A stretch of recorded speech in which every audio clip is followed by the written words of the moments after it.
Yeah, it was 80 today.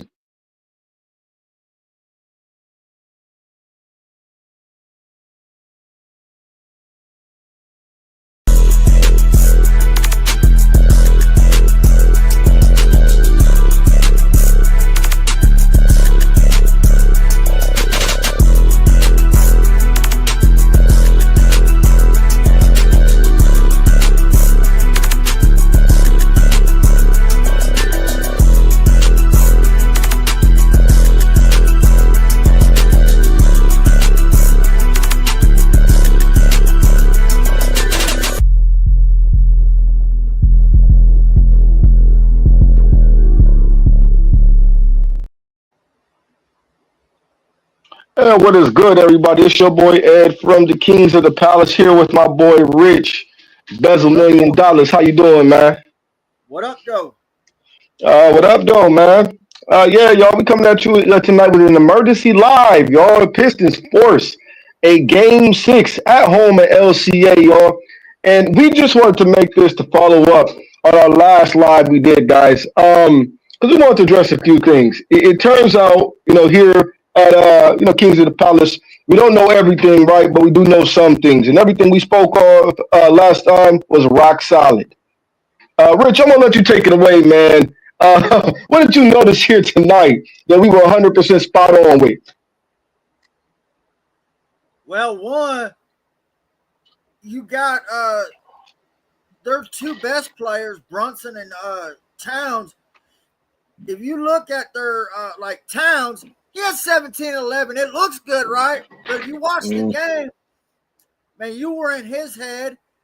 You were in Brunson's head. Um, they shot 9 of 30, 12 of 16 from the line, 3 of 8 from three. That's a win. hmm You know, Exactly.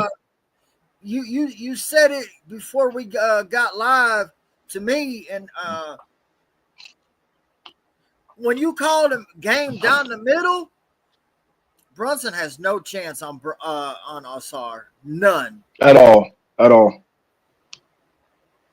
Can't guard. And it's something that he was nothing defensively. He was nothing defensively. When Asar is able to stay on the floor, not only are we seeing his defensive impact, we're also seeing the help he can bring offensively just with his rim pressure and his athleticism, his intelligence, his IQ in the half court, being able to make those cuts. Jalen Duran being able to have a guy with the outlet pass. And that's been the biggest thing offensively, that when Asar's not on the floor, you really don't have a great cutter on the floor with anybody playing off of Cade or Duran. But when Asar can stay in the game, we're seeing his impact offensively because just how he affects the game with his IQ and his athleticism going towards the rim. And this right here, I believe he can get that every game.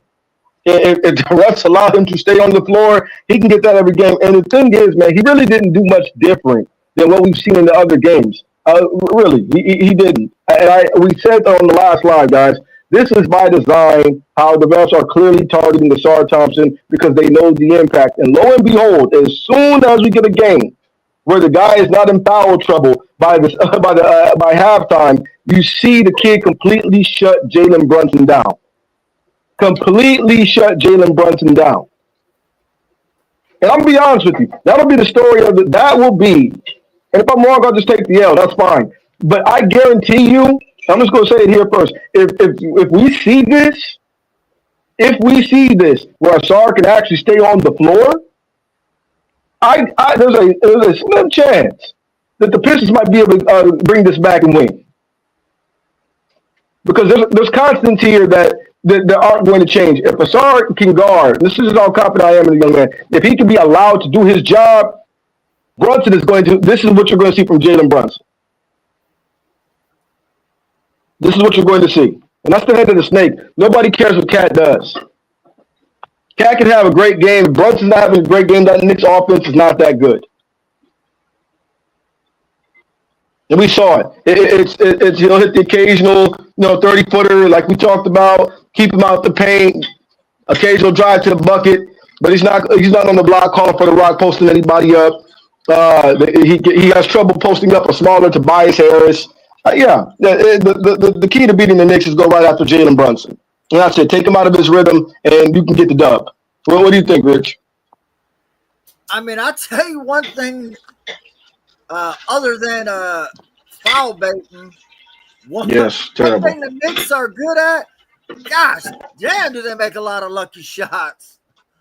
Yeah, and it was good defense. It was just better on.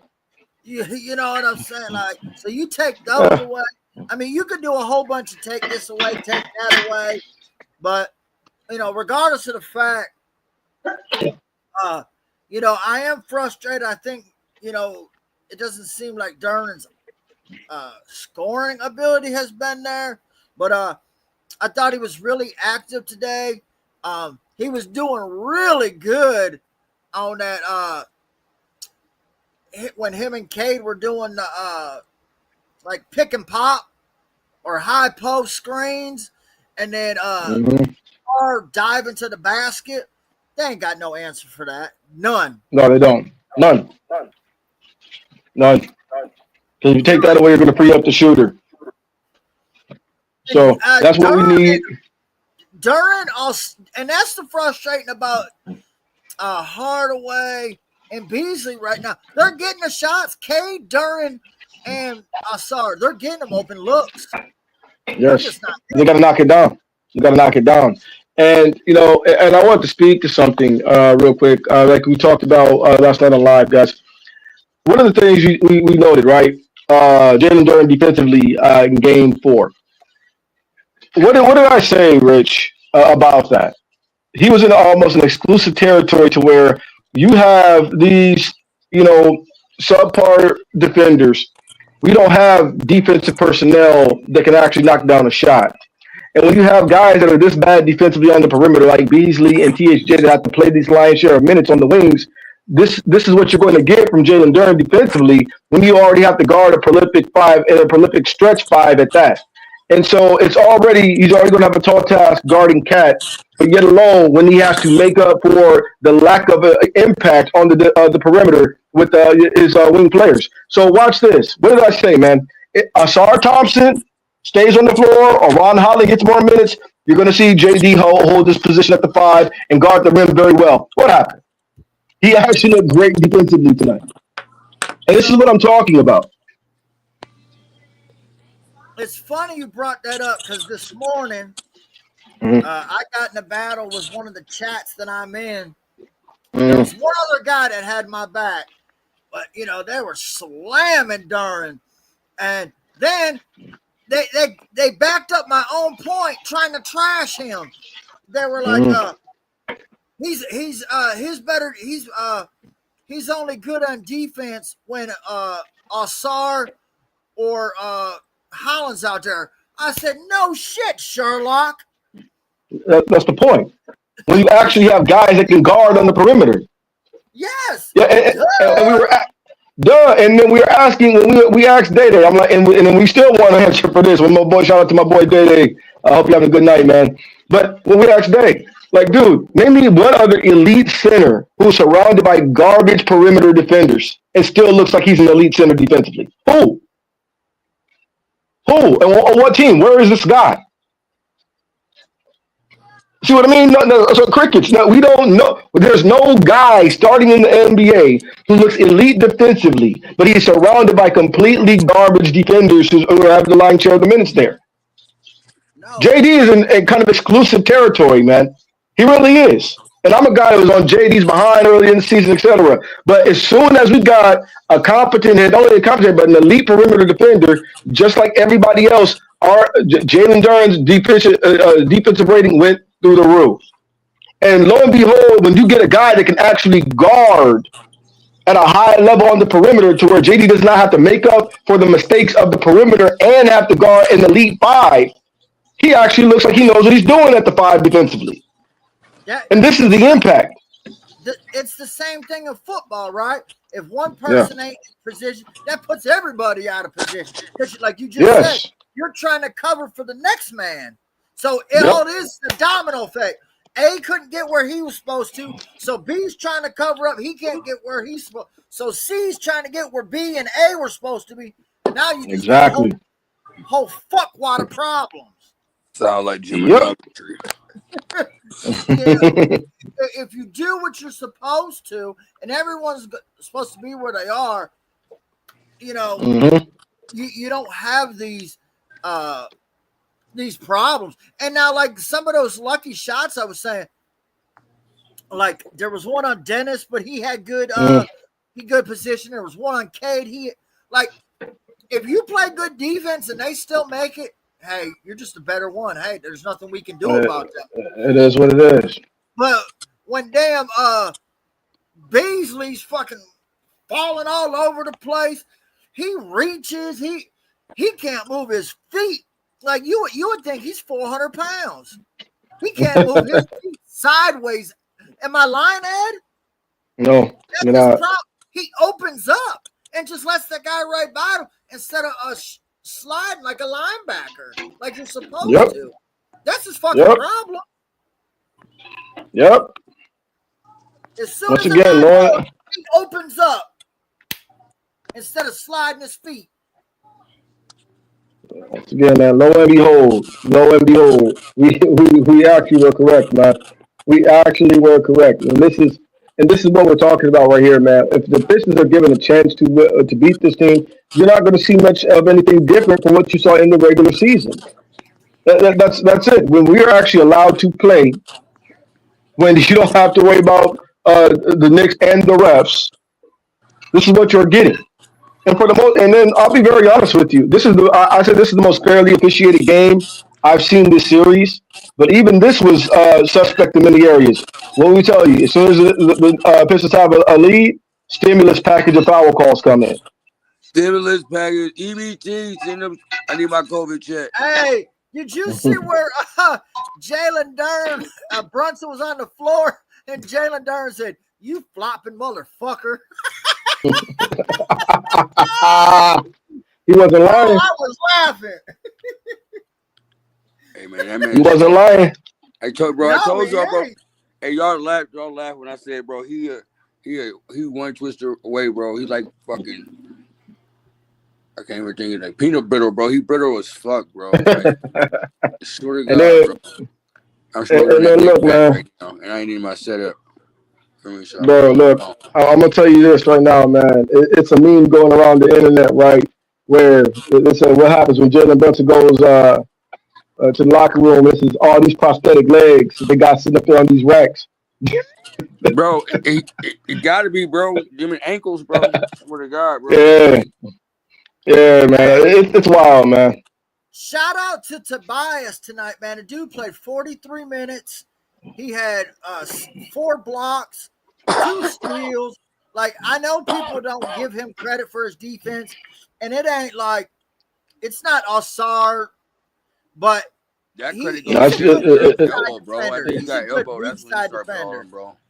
Yeah, no. See, the thing is, Rich, you're 100% right, bro, and so are you, Neil. That when the fouls are not a tremendous issue, you see what Tobias Harris' impact is as well. When he's out there, to me, I think this is the best game I've seen him play defensively. I told you, didn't I say? I believe it's Tobias. He's gonna have a good game, bro. Give him time because you was pissed at that first quarter. Oh yeah, and rightfully so. Yeah. And rightfully so. He had to do better. Point blank, man. He had to do better. But as for any of these guys, showing up tonight. Once again, I tip my hat to all these guys, man. When they're given the chance to actually play against this team, the Pistons don't fear this team. The Pistons are not afraid of the Knicks, man. When you give them a chance to actually do what they know how to do, this is what you're going to get, and it's just that simple. It is literally just that simple. Being 100% honest with you, man. This is what you're going to get. This is what you're going to get. Schroeder, man, when they, I think it was the end of the third, when they were starting to struggle a little bit, a couple defensive plays, got a couple baskets, got to the rim. Like, that's what a vet does, right? So your team is struggling, and they make something happen. I'm not going to sit here and we're not getting jump shots. We're not doing. You know what? Let me get my chance. Let me get a bucket. Slow this shit down. Play some defense. And even like Cade was awful shooting tonight. But in the fourth quarter, when they needed him, he got his points. And he got that whistle. He got that whistle too. He didn't give him a choice. He didn't give him a choice. No. Draw two, getting up there. You know, and that's what they had to do. They had to send 2 or 3 to stop him because, once again, Jalen Brunson can't guard anybody. And this is what happens when you have to hide your best offensive player consistently when he can't actually guard. He doesn't even try. It's another guy that doesn't even try on defense. No, there's not. He can't guard. You know, out on the perimeter. He's a damn mismatch in the post. There's nothing you can do. Mm-hmm. You know, you gotta go ahead. Like, you know, Cade, he had like 9 points. Next thing I know, at the end of the game, that boy had 24. Hey, I got a question, bro. Do anybody got a word on when Stu might be coming back? That's the next part of what I wanted to get to, man. So there's a chance Stu might play Game 6 at the Palace. Hey, so here's what I'm talking about. This stuff might all be coming together, y'all. Why don't you expound upon that, Bandit? What do you think, man? Hey, bro, listen, that's a big plug in the middle. You feel me? Like, oh God, like I was trying to get that to in our last show. You feel me? But we didn't get to it. You know, everything was kind of hectic and everything. But like, that impact of him in the middle, man, especially when Jalen Durham keep getting in foul trouble, bro, to have that another shot blocker come off the bench. Now, give me granted, man. Oh boy, came in. He been doing his thing. I think he had 4 steals in the first half of this game. Yeah, his thing. You feel me? Like, but we still need that presence. You feel me? Because I'm tired of Robinson and shit down there grabbing on the fucking rebounds and shit, bro. Yeah, absolutely. Absolutely. Stu is like the perfect chess piece for Cat. Yep. Because he's got the quicks to stay with him off the dribble, and you're not going to bully Stu in the post. You're not going to do it. So I think because you know how Cat like to pull up for 3. I think Stu a better perimeter defender than Jalen. Hey, I'm okay though. Shoot them threes. But yeah, I'm just saying, Stu will jump up there and block that bitch. You feel me? Yeah, but shoot them threes. I don't care. He was making some lucky ass shots, bro. Right. I'll take my chance. Right. What the fuck, bro? Right. I scare him more in the post, but he don't want to post up. Which he's an idiot. These last couple games, he been acting like he real hard though. I swear to God. Like, you don't sit your soft ass down. Like, yeah. he be up there acting like he's so hard, bro. Like, you know, yeah, man. Cat. Oh shit. I wouldn't be surprised. Let's go. All right, what up, Nate? How you doing, man? Yeah, you really want to ask me that question? I mean, shit. Hey, hold on 1 second. This has to do with coming back and injuries and shit like that. I'm just putting it out there, okay? I'm just putting it out there. So, Ivy's been quiet on Twitter. After this game, he said, Detroit, we're coming home. Game 6 is going to be a movie. What if that motherfucker came back for Game 6? He won't and he shouldn't. Yeah, I doubt it. He won't and he shouldn't. That's one thing. We're not asking the Knicks fans because you don't want to see them.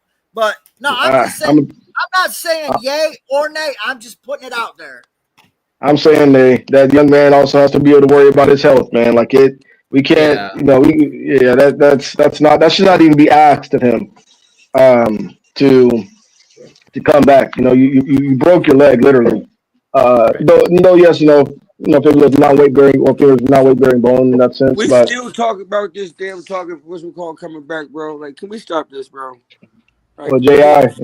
Yeah, I just chill, bro. Yeah, Y'all focus just on working out. Let him chill. Yeah. Focus just on working out, and then that's all he needs to really be focused on, man. That's really it. Yeah, he wouldn't be any help for y'all right now because he hasn't played in a long time. Yeah. He would just ruin the rhythm. That's it. He's not even conditioned either to play in the playoffs right now. Nope. He's not even conditioned, bro. Yeah, and then get your body all the way back together. If he comes back, I'm gonna say this. Even though he's significantly younger, the flesh is still the flesh, man. You might have a Dame Lillard situation. You come back not in Yeah, I condition. was just about to It's when say that. you, You just seen what happened to Dame Lillard. You feel me? Like I was yeah, just about to say that, bro. Oh, God. Yeah. That was different. and Dame was another guy who should have shut it down for the season. Yep. Yeah. I think Dame just did not want to have that asterisk on his name. He's known for this. Big regular season guy. Doesn't have any accolades in terms of winning. And I think he wanted that off his name. I'll tip my hat to him in that capacity, but it wasn't a smart idea to come back, man. With a blood clot, number one. Number two, first of all, Dame's problem, I think this is kind of finally caught up with him. The last 5 years, Dame's conditioning has been suspect. And it has. And I think it's finally caught up with him in that sense, especially last season. And to come back, man, as I said, I admire your heart, but wasn't smart, especially when you're not coming back in any kind of shape.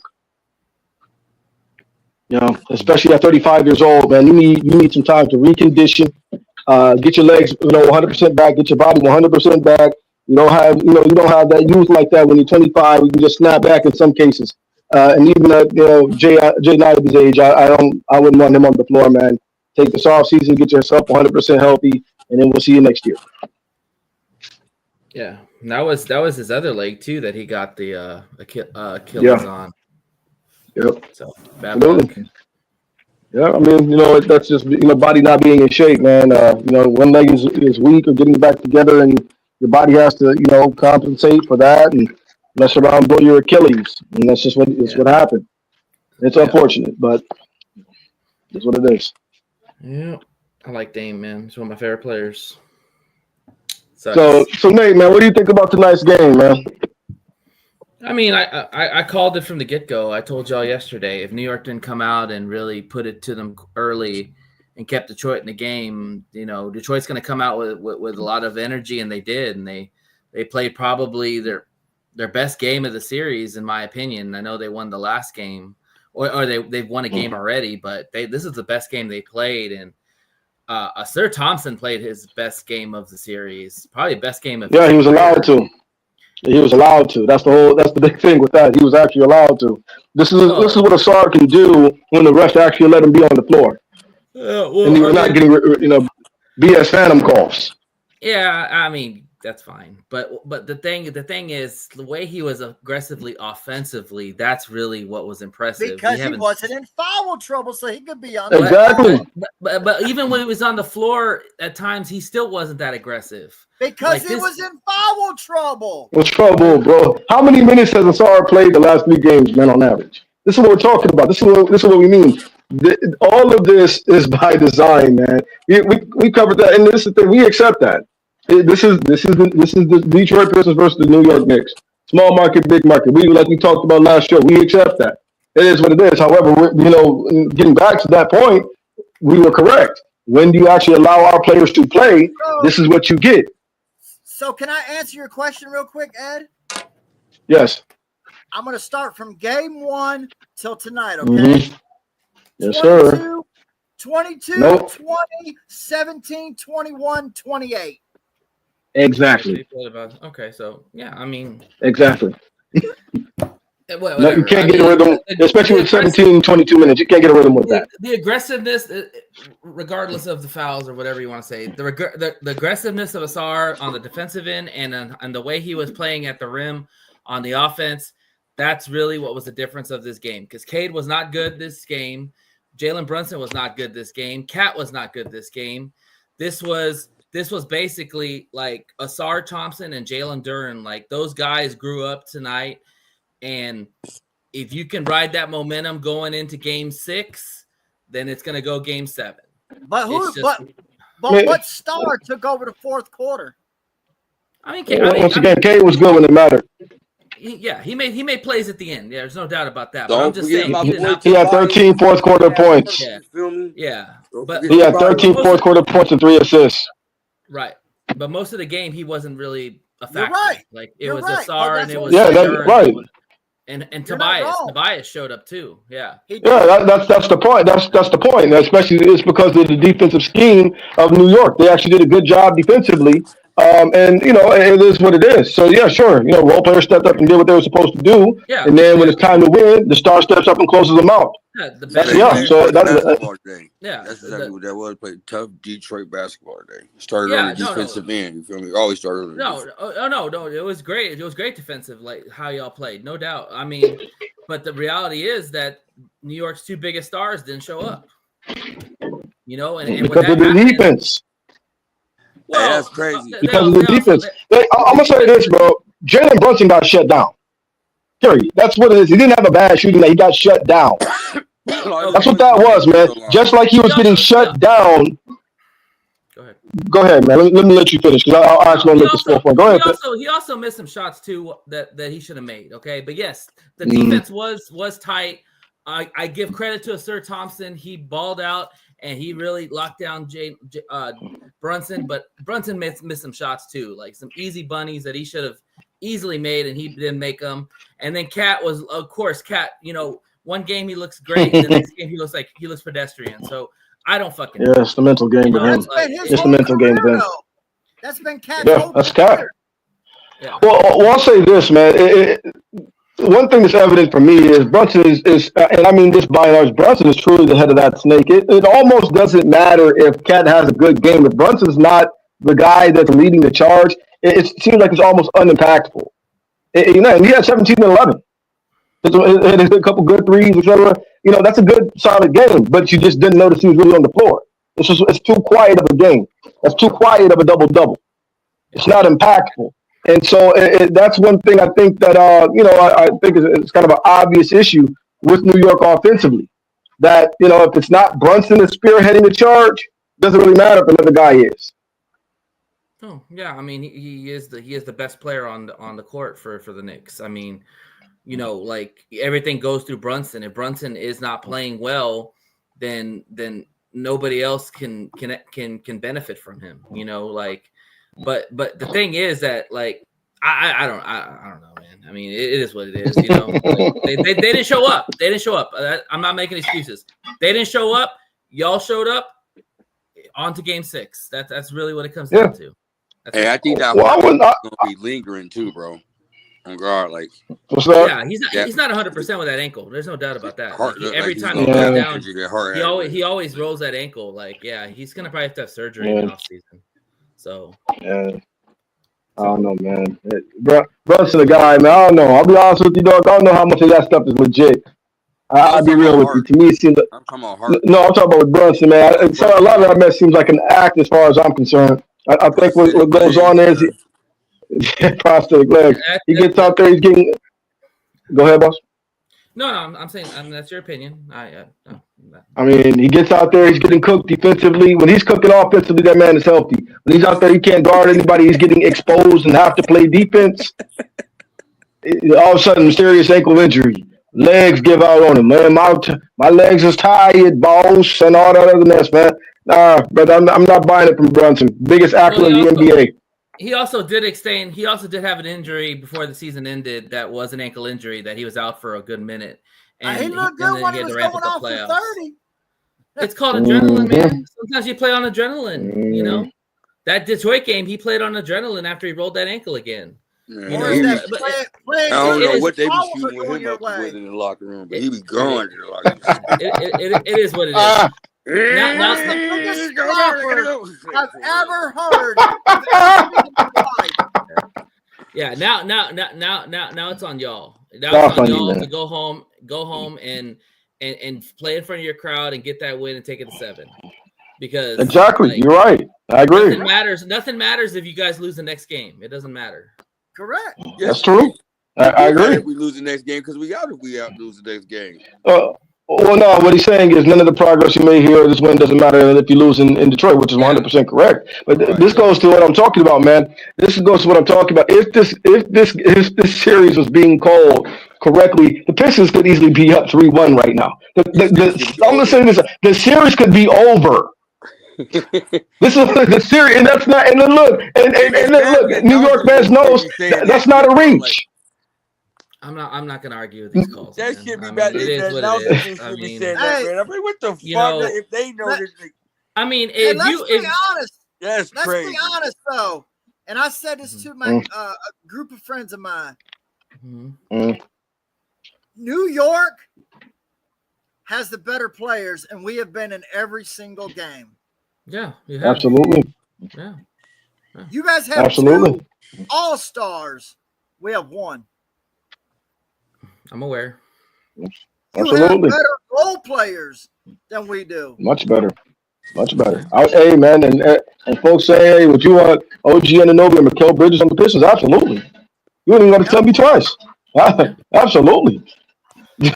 Absolutely. Those guys are both are elite defenders. Ridiculous. You're not telling me anything I don't already know. I'm well aware of what we have and what y'all have. I'm very well aware. It's just come down to toughness, and it's come down to physicality. And so far, y'all have been the more physical team. Hey, you know what else? That's why we wanted this matchup. You know what else we didn't talk about, bro? Coaching, bro. If y'all coach would have called about what he was supposed to call timeout, got y'all players in the game, at the end of the game, y'all might have pulled this. Hey, that was funny as hell. Bro, you got Brunson that's hilarious. with 1 minute left on the sideline. Just out there. That was hilarious. That was a breakdown. That was a breakdown by Tibbs. I mean, that was a breakdown. I don't know how many timeouts they had left. They might have want to save that because you can. No, you gotta. It doesn't matter, dude. What are you gonna do with when your 2 best players or one of your best players is not in the game? But what do you mean? You take the time out and you get your guy back in the game. But you also could also save that timeout to advance it to the other side of the court too, instead of having to go full court. Do what with you down 5, Nate? They're down 5. You get your guy back in the game and try to win. What do you mean, man? 25 seconds left, and if you notice, that probably cost you guys. Detroit tried not to. We lost this game early in the fourth quarter, man. Detroit just came out better in the fourth quarter. They made their shots. The Knicks just could not hit their baskets. I don't know how many had a good shots fourth Mikal quarter. Bridges. Yeah. And that's a sign of a young team growing up. So kudos to y'all.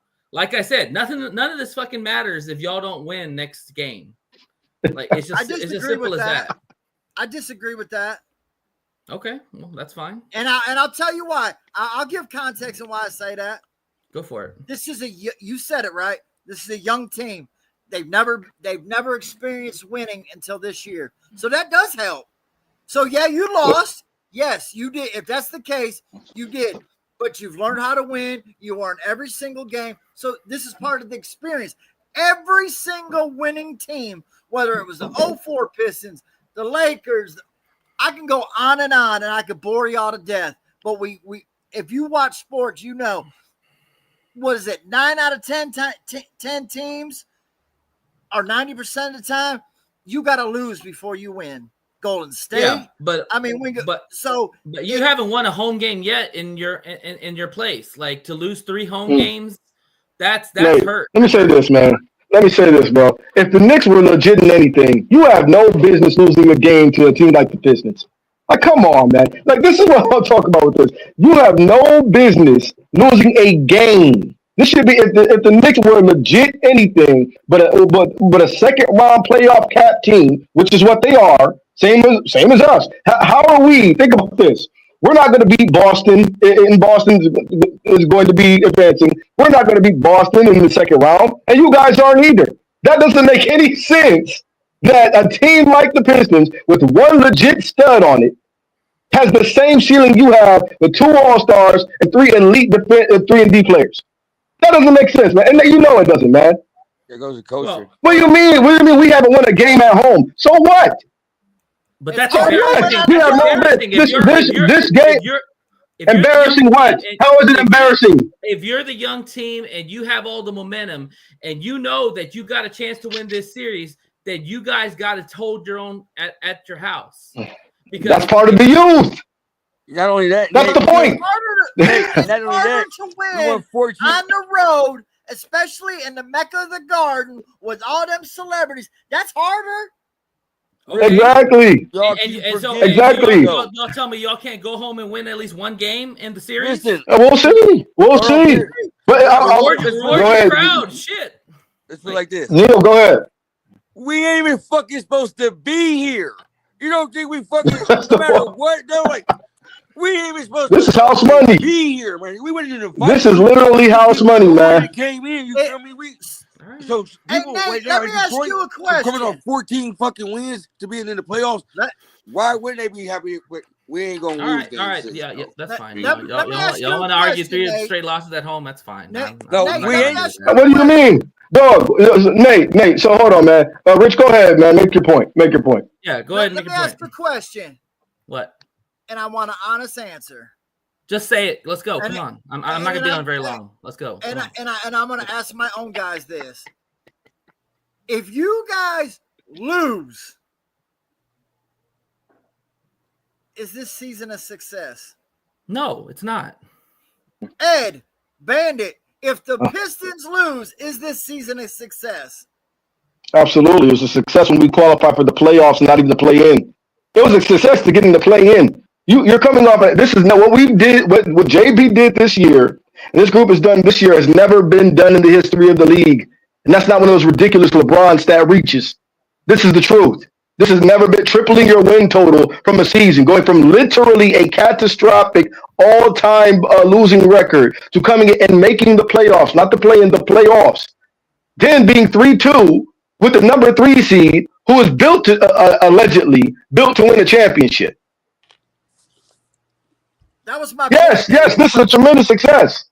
This is a tremendous success. The Knicks, but this is house money, especially now that it's 3-2. This is house money. The Knicks are struggling to be an injured, inexperienced young team. Embarrassed about what? We should hold our hat. Look, bro, put that on your cap that you got 2 alleged, because I think it's fraudulent, but New York fans won't agree with me. Alleged championship contender. In your first time in the play, look at this, man. Cade's playoff debut. What is he averaging, man? 26, 9, and 9. Showing up in the fourth quarter, closing them out. Great, man. This is how you know you got a real guy. This is the fraud test. And if you're really a guy like that, man, the kids pass with flying colors. If they lose the next game, this kid pass with flying colors. Our future is bright. During when he's not in foul trouble, same thing we said. It showed up this game. Excellent interior defense. Excellent passing. Excellent dominant on the boards. I saw it when you actually let him play. New York had no answer for him. His activity, his athleticism, his rim pressure. And just like it was when we went to game 1, when Jalen Brunson made that, that he's out of here emotion because he was getting his butt beat and couldn't score on the SAR. And this all comes back full circle when we see when the refs don't give the stimulus package, or rather when it's ineffective, and our best defender can actually defend. Jalen Brunson, your best offensive player. Think about this, man. Cade has made, true or false, Nate? Cade has made 2 super elite defenders look pedestrian defensively this series. True or false? I don't want to say pedestrian, man. They've played. Come on, man. They've battled with him. Come on, man. Stop. Bro, he's averaging 26, 9, and 9 on almost 50% of the field. That's pedestrian. He's the number 1 pick of the draft, man. What do you expect? Oh, he's a beast, right? So let's get Brunson cannot be our single best, and we only have one good one who actually gets minutes. Brunson cannot have a good game against him when he can actually play. Okay. And so you mean to tell me it's embarrassing if we lose an LCA, brother? No. Who cares? You're not listening to what I'm saying. It's embarrassing. The fact is that y'all can't win one game at home when you have a chance to win this series. Like, okay, man. Let me ask you this, man. That would be embarrassing. Let me ask you this, man. Should the Pistons have a chance to win this series against a team like the Knicks? Should a team like us, come on, man. Should a team like us have a chance to win against you? On paper. Let's be real. If you watch basketball, this shit happens a lot more than you think, okay? It's a yes or no question, brother. Yeah, I say yeah. Because Brunson brittle and Cat soft. Yeah, okay, now once again, those are innate. Go ahead. I interrupt you. Go ahead. I mean, I'm just listen, man. I'm gonna be straight with y'all. Like, listen, going into this series, one of the reasons why I knew that it was gonna be a struggle with y'all is because we don't play good defense. We haven't been good defensively all year. Okay? And so when you're not good defensively, you keep teams in games. And that's exactly what we're doing. We can't put it away. And let me ask you this then. If you guys lose, go ahead, Rich. So my question was this. So Brunson is a shit defender, okay? We'll cross that out. We get that. Yeah, let's just get to what you're saying, okay? It's part of what I'm saying. I don't want to hear shit about well, players. I'm gonna okay? say I don't shit on y'all's players. Okay, well, Nate. I mean, hold on, man. First of all, Nate, look, man. Nobody disrespected. Let me say this. Wait, Rich, hold on, boss. Nobody disrespected you, man. We've actually welcomed you with open arms. If you're gonna be like this about it, get off the panel. No, but I'm just being real, man. Because when I come on your show, bro, he's being real too. Bro, you're trying to show you respect, but you're not being. But you're not. And you're not doing it right now. So I'm gonna ask you once again, man. Can he finish his point without you acting like that? That's what pissed me. If you don't want to hear it, then get off the panel. We don't tell you you don't want to hear your points. Just make your point, Richard. Hey, Neil, if he wants to act like this, get him off the panel. So you were saying that you guys are not good defense. So my point is, okay, Brunson's not a good defender, but Bridges, OG, Hart's a respectable defender, and Towns can be a good help side. So how the hell do you got a terrible defense? Because you talk about the point guard being a bad defender. You talk about your center being a bad defender. Yeah, we've got good wing defenders, but they can only guard two people at once. If I can speak to that, it's Tibbs. This is why I'm about to ask this question. So, Nate, from your perspective as a Knicks fan, if you guys lose this series, do you fire Tom Thibodeau? Yes, I've already said that. Got you. Okay, so now, what do you think is the barometer in which he should be able to have a job in New York next year? Because me personally, from the outside looking in, I think you guys have done the best you can do with that guy at the helm as your coach. I think he's holding you back. What do you think? You're right. You're right. I agree. I mean, when you're a defensive-minded coach and your team is bad defensively, that's not a good sign. And your offense is archaic and doesn't have any innovation. Yes, that's a problem. And the fact that you don't play a bench is even a bigger problem. So the fact is that, yes, the clock is ticking on Tibbs. If he loses this series, there's no doubt in my mind they will fire his ass. Now, if he wins this series, he still could be fired, probably, but it'll probably be next year if the team starts off bad. I don't think they'll fire him if they win the series, but who knows? I don't know. What would you rather see? What would you rather see? Like if he doesn't get anything done. Honestly, we've maxed out with him, so I'm open for a new coach. I'm open for a new coach, a new voice, a new direction, whatever. Mm-hmm. Yeah. See how we I agree. And have a conversation. Oh, absolutely. When we can actually do it, that's great. But that's part of what I'm saying, guys. Go ahead, Neil. My bad. I was just saying we a bunch of alpha males in the room. We sure is. It's late night. Okay. Hey, okay. Okay, but here's what I'm saying, man. The Pistons not winning a home game is irrelevant right now. The Pistons should not be winning any games against this team. This should be a sweep. You got mid-level, and look, unlike some of our fandom, these guys aren't that. I mean, they have a pulse. Rich, Neil, how long I was gonna say this? We finally got guys with a pulse around K, but these guys aren't elite. They're not even elite role players. Yeah. Like in a vacuum, who's a better player? Go ahead. Yeah. I mean, I'm just saying I don't agree with the sweep comment because I think most New York fans, if you put a gun to their head, they tell you that this series was going to be tough because New York struggles with athletic players and physical-minded players. And on top of that, like I even had this series going 6. Like I did not think that we were going to sweep. We are not good enough to sweep. If the defense was better, maybe, but it's very hard to sweep in this league. I mean, you've got to be really, really, really good.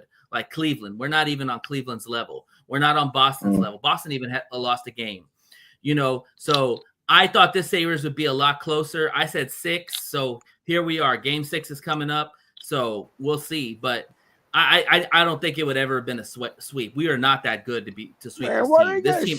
Because this team has got good coaching, it's got good players, it plays good defense. They play hard for their coach.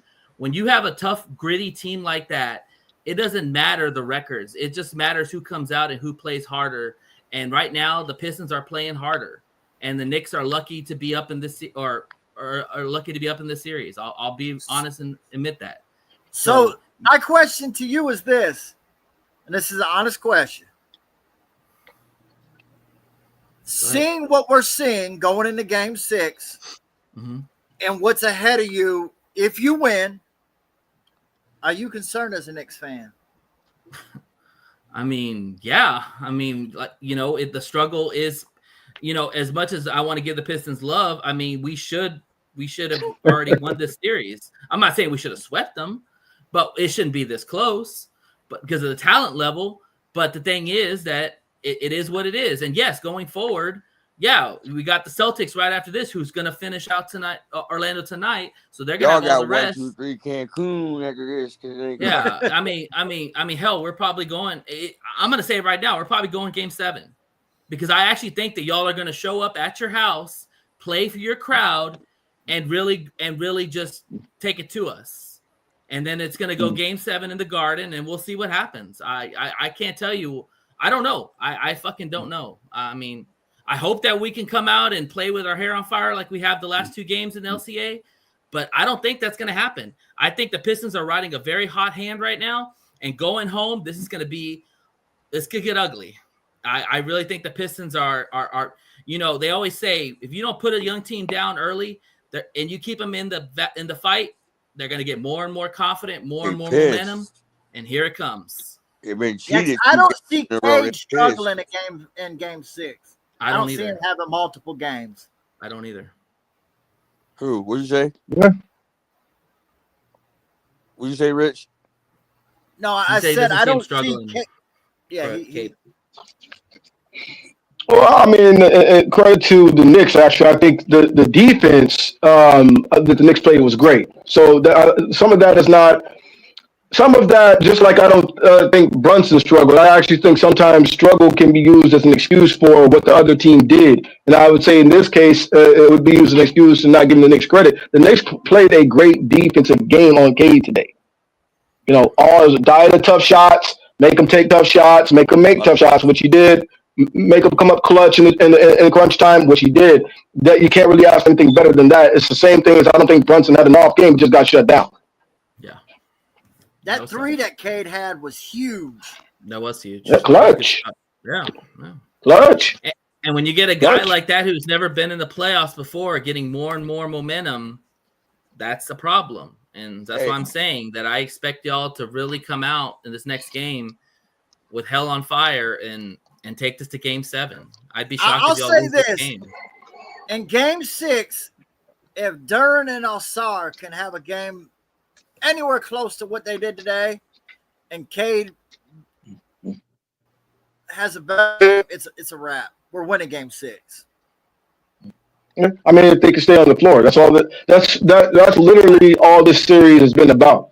If our better players can stay on the floor, if our best defender can stay on the floor, and if we actually have lineups that have defense in them, and which is a subject I want to touch on, we actually saw some competent lineups. And don't get me wrong. Part of that is because Ausar was not in foul trouble, but JB, this one thing that I think, and if it's not or it becomes exacerbated, JB's got to stop this playing THJ and Beasley simultaneously stuff. That's got to cease. That's our worst. That is our worst defensive plus minus unit, and it's atrocious. I understand we're like minus 18 with that lineup. It's you can't. Every big run the Knicks have gone on has those 2 guys on the floor. Yeah. And I don't want to hear about the spacing argument or whatnot. You can create spacing without necessarily having to be nestled behind the 3. We saw with the Ausar coming to the basket. Yeah, he was. You got a big man that can pass. Go ahead, Neil. What up, bro? Oh no, I was agreeing with you, bro. You got a big man that can pass, hedge him high, or put him on the elbow, or put him at the nail. Catch your guy with the backdoor cut. There, you can space the floor like that, and Cade can knock down the shot. So I mean, you can turn one so-called pin down shooter or movement shooter into 2, especially when your point guard can shoot. If you got a guy who's elite at cutting to the rack. So you don't necessarily need two, 3-point jackers in the unit particularly both of them can't guard. So that's got to stop. And it hasn't been good. It's been exposed every time it's been out there. And look, man, I'm not the guy who's making 7 figures like JB, but I've been playing ball all my life. I coach now. I think I do know some things. I ain't saying I'm JB's level fellas, but I do know some things about basic fundamentals. And that unit's not good. And I don't really, to be very real with you, see a justification in playing it. Well, and also too, you gotta understand when you have bad defenders, like you guys want to say Jalen Brunson and Cat are bad defenders, and I agree, that's fine. What happens is the players aren't dumb; they know to go against those bad defenders. So just like that, the Knicks will go after THJ and they'll go after Beasley, and they'll put them in pick and rolls because they know that they are weak defenders and they want to expose them because they know that they can get what they want on them. Like it's like the Hack-a-Shaq situation. If you have if you have a bad shooter and he can't make free throws, but he's a plus on the court, at some point you got to take him out because he's going to cost you possessions. You can't just keep him in there. They were doing that with Mitchell Robinson tonight. Right. That's what I'm saying. But I mean, I just said Schroeder was smart as fuck for doing that in that situation too. Yeah, that's. I mean, when you got that bad of a shooter, it makes sense because it takes unless the coach is just going to keep the guy on there, which he had to because Cat was in foul trouble. Surprise, surprise. The thing is that like you have to keep some kind. Mitch played awesome. Like Mitch balled out today. This is probably Mitch's best game of the season. But the thing is that he's a liability when it comes to shooting free throws. And so, if Tibbs could, he would have probably pulled him out because you don't want to lose possessions because the guy can't make free throws. It's no different than you having bad defenders in the lineup. Well, of course, your best offensive players are going to go after those guys because they know they can get any bucket they want on them. But they got to still be in the game because they're still parts of what you do. So it's kind of a double-edged sword. Yeah, they suck at defense. Yeah, they're not aware, but they can still get you buckets too.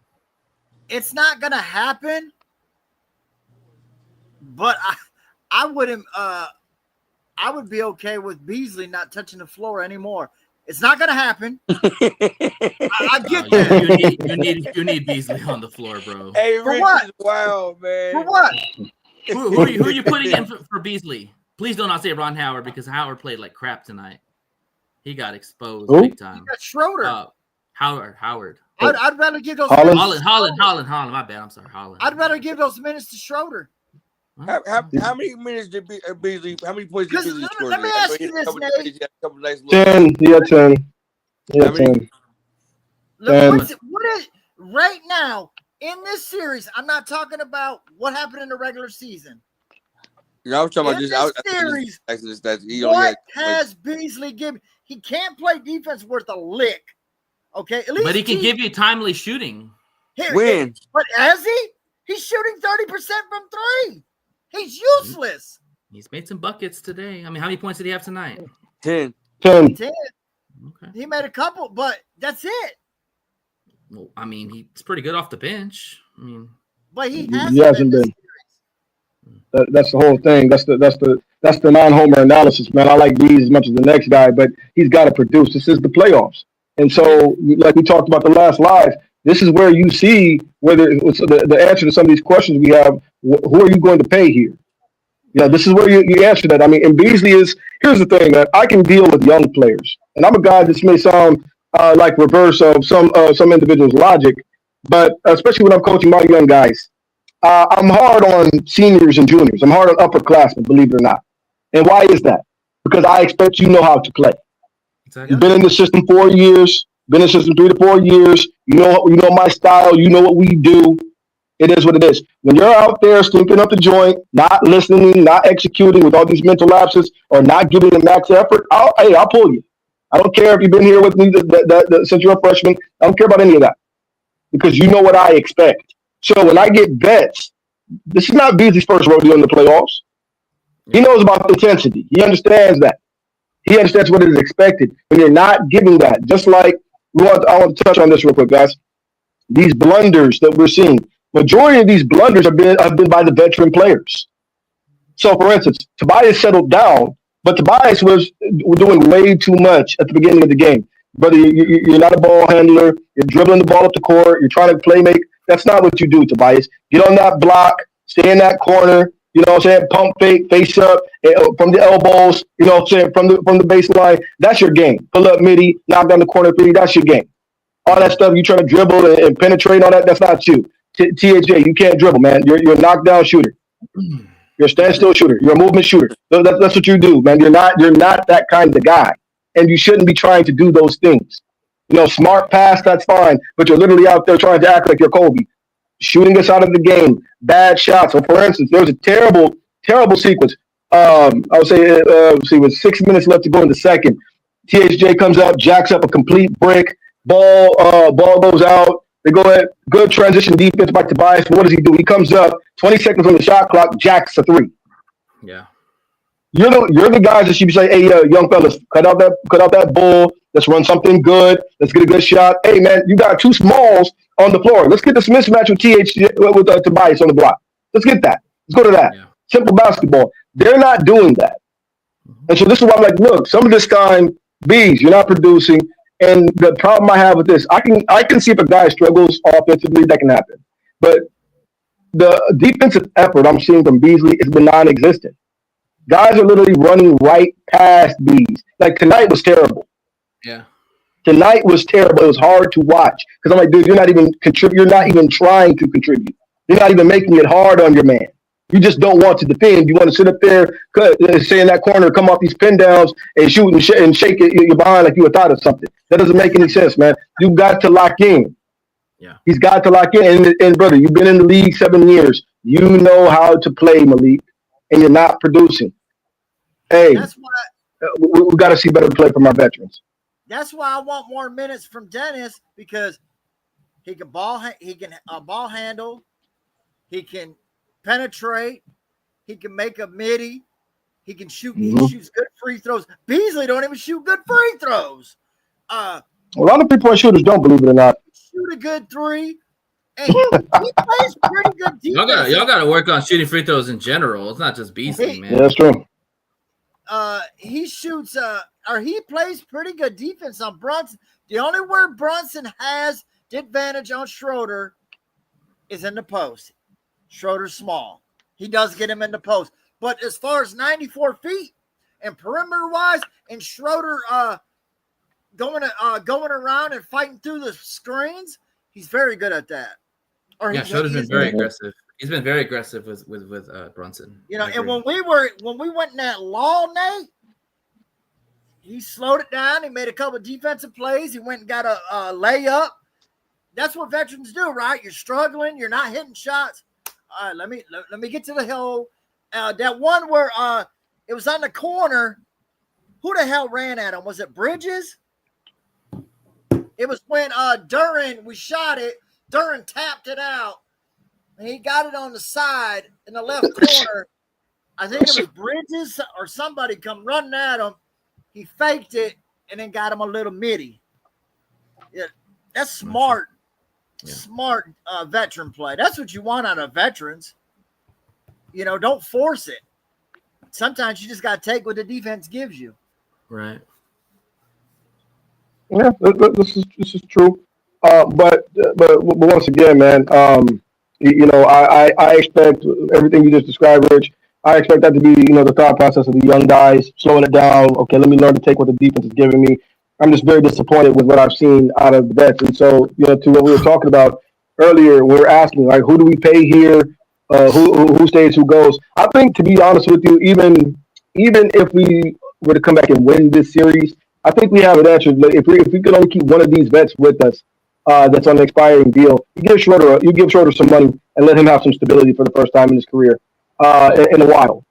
Give him 2 or 3 years. You know, he stays in shape. He stays available. He's a guy who would age gracefully here and give us what we need. That's you know, a steady, solid veteran hand to back up our star point guard. And that's the kind of thing that we need here in Detroit to be foundational and truly help us and be here, you know, with us as we ascend to what we can be. But right now, guys like THJ and B's, you can find better perimeter upgrades than those guys. You can. They're good training wheel players. They're great training wheel players. But when you get to the playoffs for the first time, you don't continue to need all those different guys. You know how to play. And for some of our young dudes, man, Jalen Durant will be going in to his fourth year. Kay will be going to his fifth year, which technically is the fourth because of the injury. Same thing with Jaden Ivey, whatnot. Saul will be in the league 3 years next year. So, it's time to take off the training wheels a little bit. You can keep a couple veteran guys like that just to, for stability. But we don't need all these guys like that anymore. And I think they're definitely better upgrades.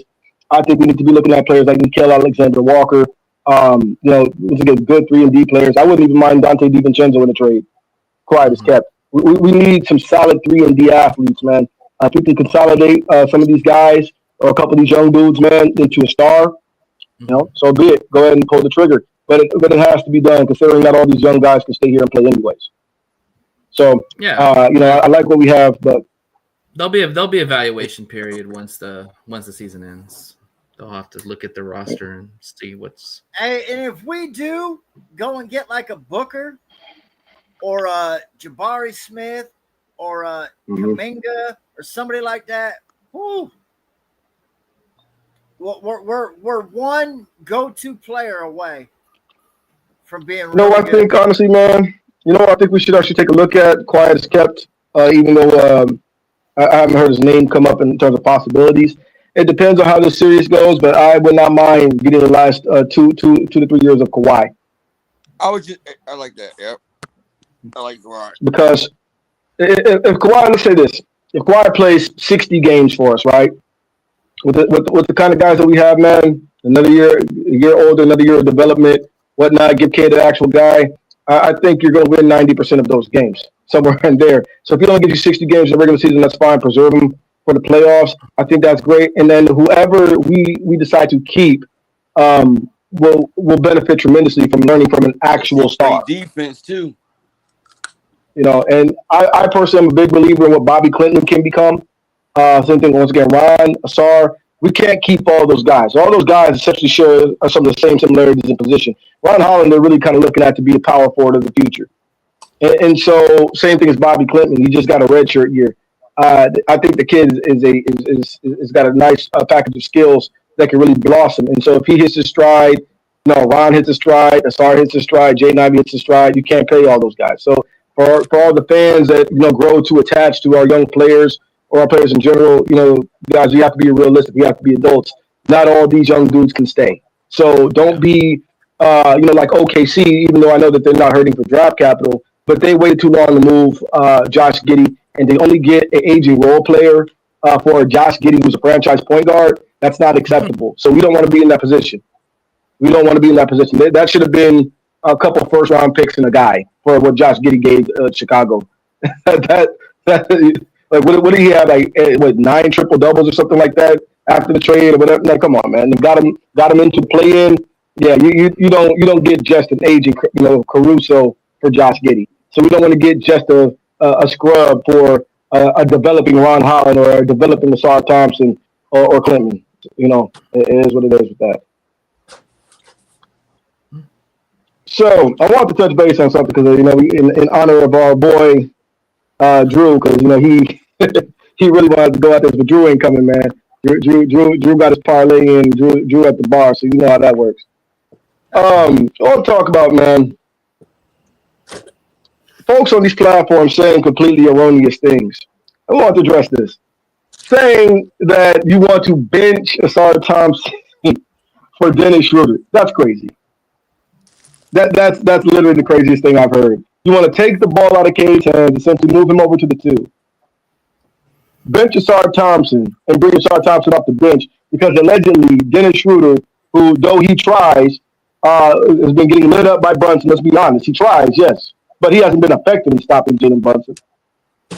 He has his moments, but Jalen Brunson's kind of doing what he wants, backing him down, getting doing spots regardless. We're going to take the ball out of K's hands, essentially move him over to kind of a starting 2 guard. And then we're going to bench our best perimeter defender because of this ridiculous, made-up, reality that somehow, Dennis Schroeder's been doing a better job on Brunson than Asar Thompson has or could. Huh? Who said that? I'm not gonna name no names, man. I'm not tactless like Drew. I mean, yeah, people's knowledge of basketball is very stupid. Like, I want to know. Yeah, Put a name on and it. I'm not gonna name no names. I'm not tactless like Drew. I personally actually don't care that much because to me, I'm like this, man. I've never been a follower in my life, brother. So, sometimes you see this, man. You see people that get a little bit of a following behind them, get a couple subscribers. You know how it is, especially with social media platforms, things like that. And then, they amass a group of sycophants. That's why we try to keep it as real as possible on this pod. And nobody's without reproach. There's nobody here who can't be corrected. We don't, even in our panel, we don't always have to agree with each other. And that's fine. But that's how we want to keep it. And we also don't want to attract people that think it's the opposite. But sometimes, man, people believe if somebody's on YouTube shooting their mouth off, they are actually an aficionado on what they're talking about. And that's just not the case. So the person who said that knows who they are. I just thought that was the goofiest thing I've heard this month, analyzing sports of any kind. So, I think you're giving them more attention than you should because I mean they're making. Yeah, I agree. Yeah. So I think our best lineup is Dennis, Cade, Ausar, Tobias, and Duran. But you can't start Schroeder though. I'm not saying. Oh, I didn't say that. my bad, Rich. I apologize. I said our best lineup.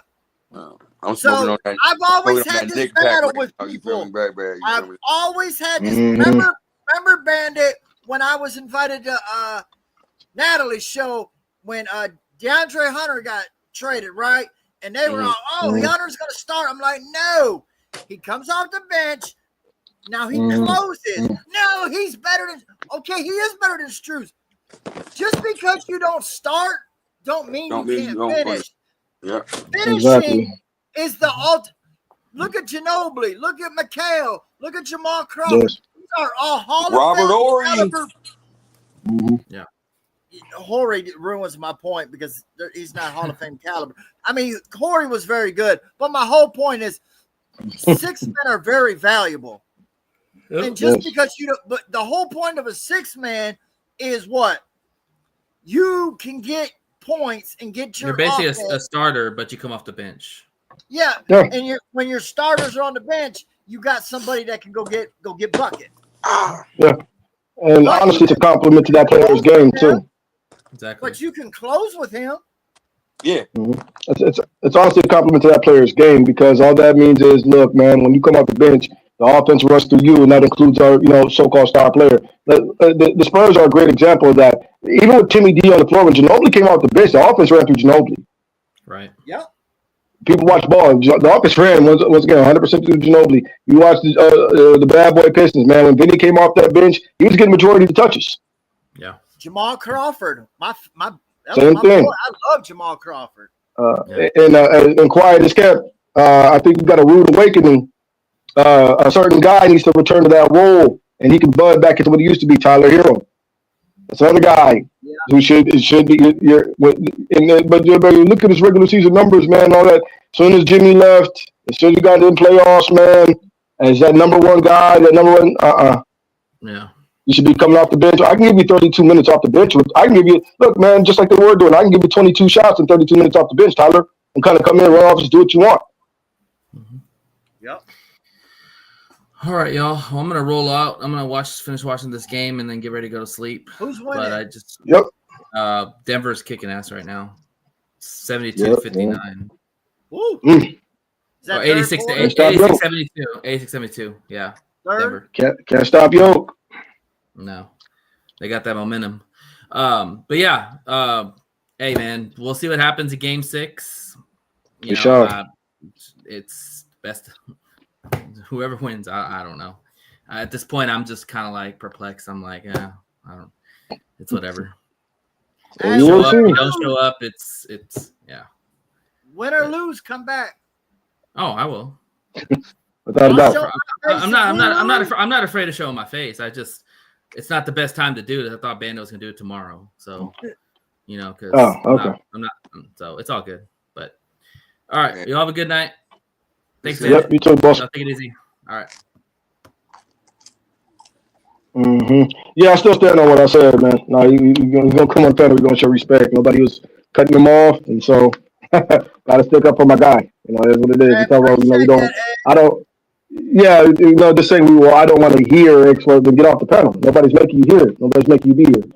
But we do appreciate Nate for coming in. We will give him some grace that you just saw his team kind of blow one at the crib, which they probably should have won. But hey, man, we've been saying, hey, you let our guys play, and this is what will happen. Hey, Dave, I just seen a clip on Facebook. Tobias was getting on the bus, and there was New York Knicks fans just quiet because last time they were talking shit, and Tobias looks at him and puts his Cartiers on, and then steps on the bus. That's funny, man. That's funny. Hey, Bandit's still here. Tobias is kind of he found a little role here, man. He's done all right. Hey, and to be the oldest guy on the team, and you played the most minutes tonight. And I've been hard on Tobias, but I think he's had a good second half of the year. Get off my boy, bro. Now I wish when he gets those mismatches, man, just go at it. Just go at Brunson. Yeah. Just go at the young. Like, quit trying to wait for them to come and just go at him. He can't stop you. You're too big. That's true. He does do that, man, which is kind of disappointing to see. Like there was a couple times today that you see that one. He gets the switch on the elbow. He gets switch on the left elbow, and for whatever reason settles for a jump shot at the nail. Like, dude, back him down aggressively. 2 dribbles, turn and face him, or take the shot. Don't just sit up and shoot over him at the nail. That doesn't make sense. But that's not it goes into what we're saying. It's like he's trying to, he faces him. Like, no, just put your ass on him and go. He can't stop you. Like, but other than that, like, hey, that's little shit. He played well overall. I mean, they all did, man.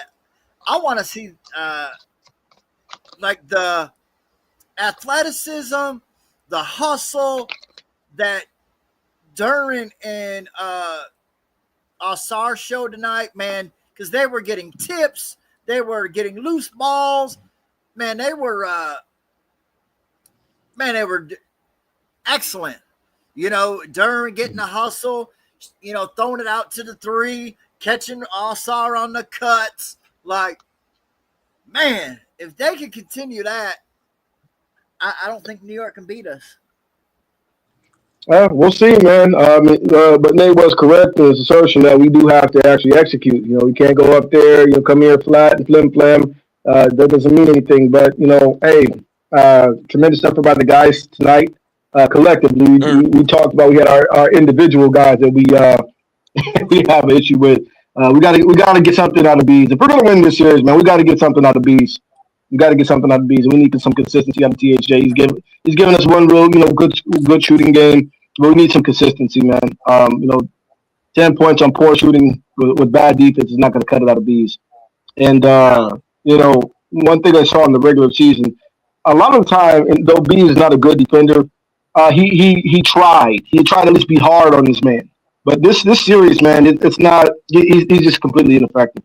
Not to me, it's lack of effort. So. Just for me personally, I could be wrong about this, fellas, but I'm kind of out on Malik, man. I just don't think it's the type of guy you tie up any salary cap into to pay. I think there's upgrades out there. And you know what, Ed, because how many times have I said that same exact thing, right? During the year, during the regular season, I said, at least Beasley tries on defense. Remember, I was up, and what have I said tonight? Yeah. I'm done with him. Yeah. Potential. Yeah. So everybody here, everybody here. That's one thing here, guys. Kings of the Palace. We're not homers, man. We obviously we're human. We make our mistakes. We're not 100% correct about every take, because I don't think that's a possibility. Being a human being, but we're not going to sit up here and create a fluff argument when there is none to have. But Malik is a guy that Rich is extremely high on. That, quite frankly speaking. He's just not produced, man. And then you're on an expiring deal. This is where you get your money. And just from my vantage point, I don't think he's worth the extension. Because I've always said, I don't care what the sport, football, hockey, basketball, baseball, I really don't give a flippity flop what you do in the regular season. What do you do for me in big games and in the playoffs? Mm-hmm. Flippity flap. You could average 5 points during the regular season. You didn't say flippity fucking flap. Flippity flap, Rich. Flippity Yeah, flap. flippity flop, Okay, just like all right, Jalen my bad. Brunson. I Flop, ain't mean to flippity motherfucker. flap and cut you off. My bad. I just heard that. I was just like, well, go ahead. My bad. But, you know, if you score 5 points Oh, in the man. regular season, but you give me 10 to 15 in the playoffs, that's what I'm going on. Yeah. He ain't flippity flap playing either. For real. Hey, Hey, man, look, you know it's bad. But you know it's bad when Neil says something, man. Normally Neil chill, you know, well, you know, when Bandit gonna pipe in, like, bro, you ain't giving us nothing. That's how you know it's a problem. That's how you know. Whoop, you feel me? Mm-hmm. Hey, So, 'cause I'm gonna lie fellas, to you, when I look at stats, I mean, it's watching game because stats can be construed sometimes.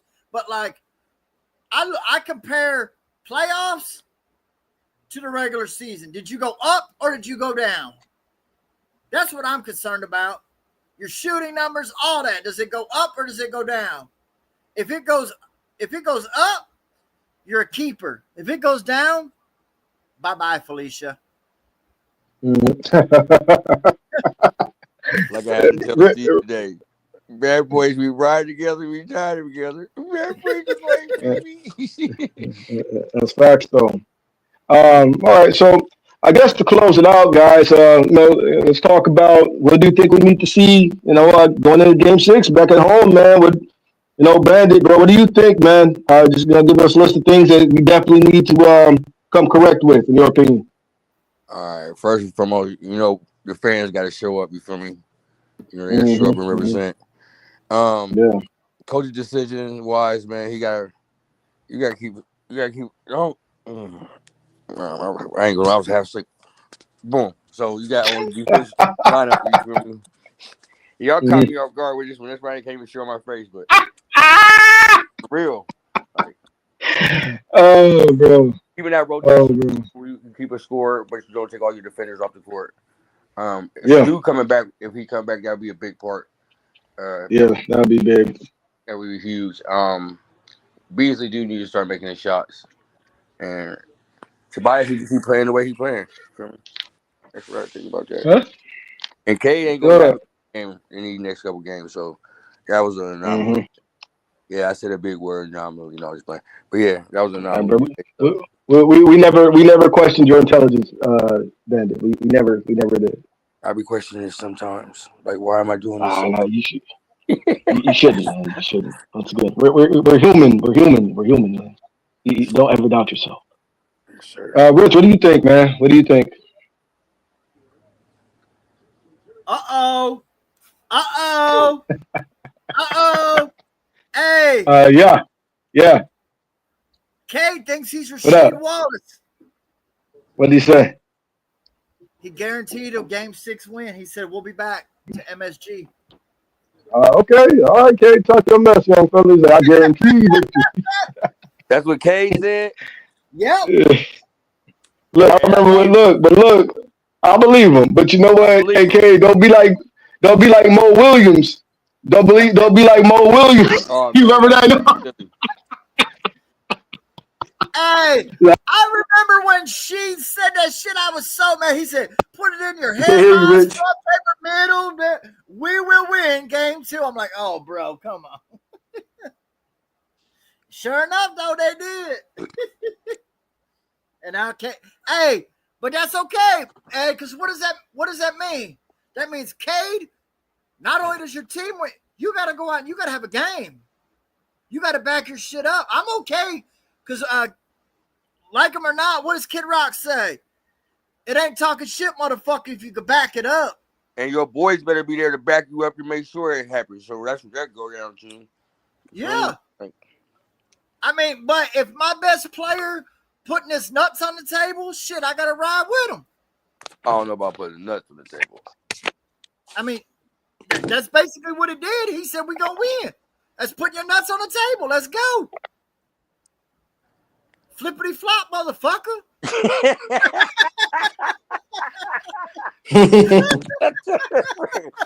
Man. Man, we're gonna have a new wild for that, man. Flippity flop, motherfucker. Rich gonna tell y'all how it is. Oh, all the time. Hey, ain't no fake shit over here.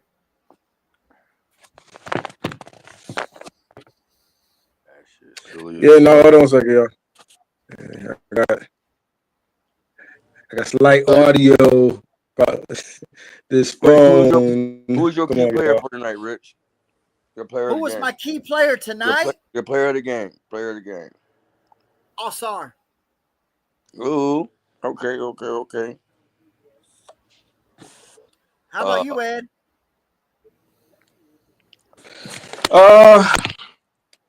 I probably go with the SAR.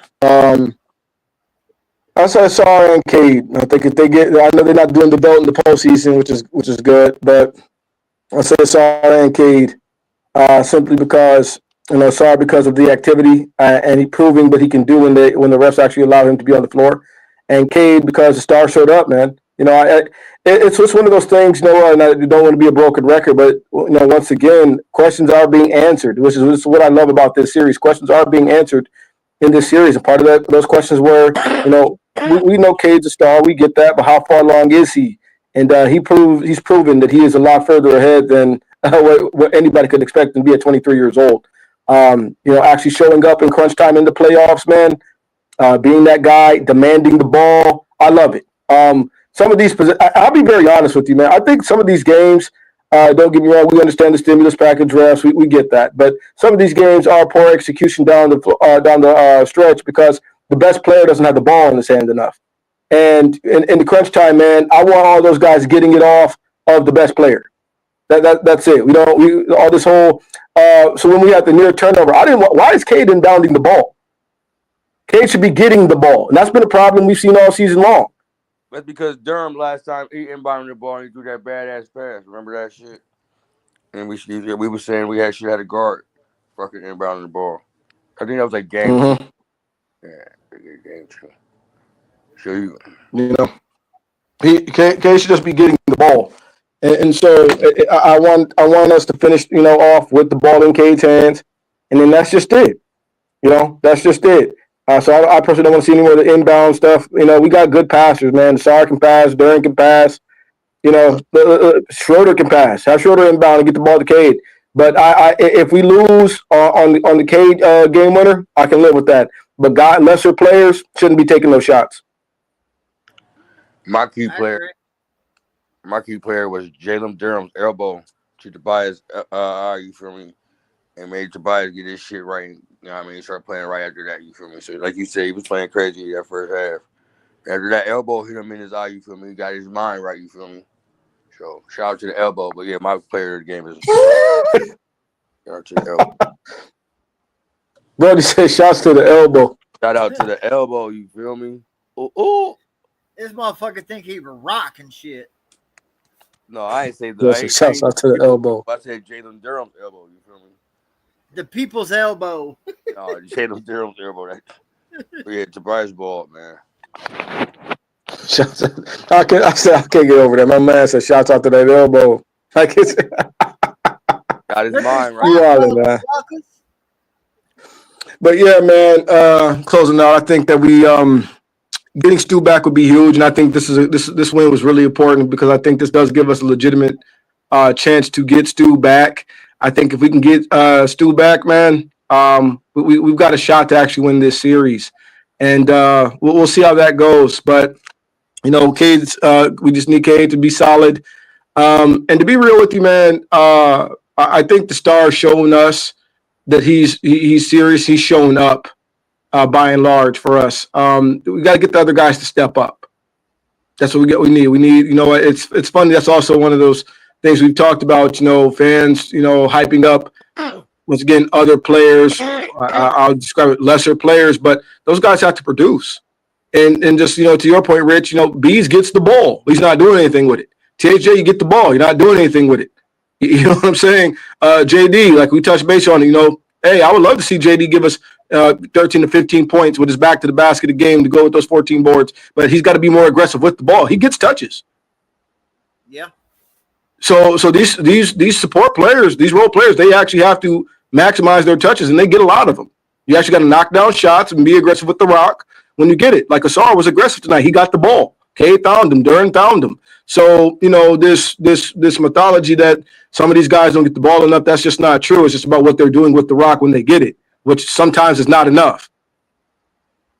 See, that's what I like, too, is when you give Duran can dribble for a big guy.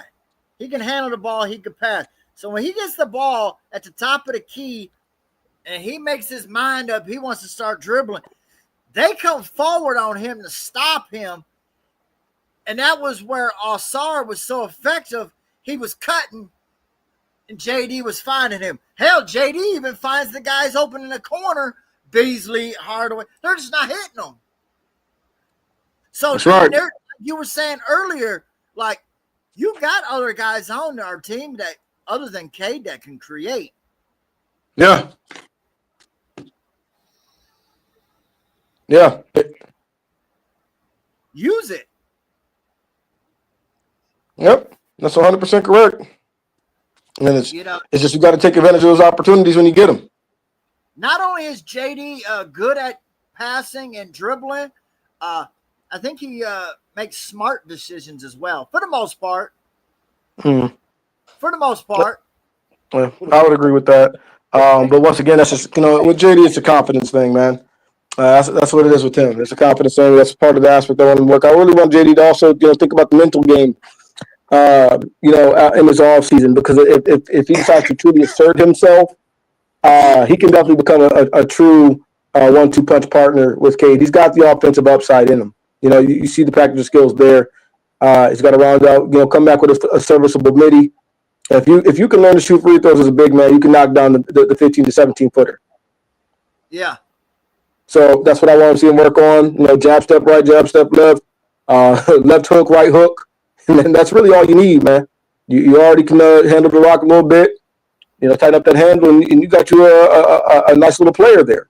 So he's definitely got that in his game. Sar continue to expand his shooting, work on that, tighten his handles, and you got something. So we've got the makeup. It's just that these guys have to develop, and I do think that perhaps going after a guy and to touch base on that before we close out the show, I don't think that's a slight against any of our players. I think that's just acknowledging that we do have guys with a lot of potential, but we don't have to always accelerate things. Let's get a guy to where they actually can develop slowly and come along slowly, and that's the benefits of actually going out and getting another stud there. As I said, we get a Kawhi, we get any type of prolific guy that gives whoever you decide to keep amongst your core, that gives them a little bit of more time to actually be more comfortable in their development. So we'll see how these things goes, man. We're going to see how Game 6 goes. Hey, these guys, man, I agree they're going to come out with the fire. They're hungry. You got Cade, he guarantees victory, man. Win or lose, that's what you're supposed to do. It starts with the head. I don't want a somber guy leading this team. Cade, he's meek, but he's not weak, and I like the kid. And we finally got one, guys. We actually finally got one. It's been years, but this is proof we finally got one, fellas. So, yeah, man. Anything anybody wants to say to close us out? Parting shots, anything? Closing takes. And I will say it again. Cade is our best star since Grant Hill. Okay. I hear you. And I know people will say, well, we had Billups. Okay, we did. And Billups is a Hall of Famer. But he wasn't the star that Cade is. No. Cade, if that young man puts it together and Lord said the same, nothing, egregious happens, that young man can put together a first ballot, perhaps we're talking about top 25 kind of player career. Because Billups never averaged 25 and 10, ever. Yeah. Yeah, we're Cade, once again, man, if he puts it together, you're talking about multiple championship, kind of potentially having his era, that kind of a basketball player. If he puts it all together, he's close, but he's still got some things to work on. But if he puts that all together, that's the kind of guy he is. So I 100% agree with you. Because Brandon, man, you got anything you want to say in closing, boss? What he's doing with this team, Ed, it's Cade and the boys. Cade and the boys. I like that. I mean, you're right, bro. You're right. I like that. We got to get a shirt. Hey, Brandon, man, you got to get us a shirt made that said that Cade and the boys. And got all of our faces on it, even though we're not on the team. Motherfucker. Bro, look. We're just gonna put our heads on everybody else's body. Yeah. I'll take the Duran body. Rich, you can be Stu. I'll be hollering. All right. I'm hollering. At least you didn't give me Beasley. I mean, at least you don't get Fontecchio. Nah, fuck that fake motherfucker too. Bandy, man, what do you have to say, boss?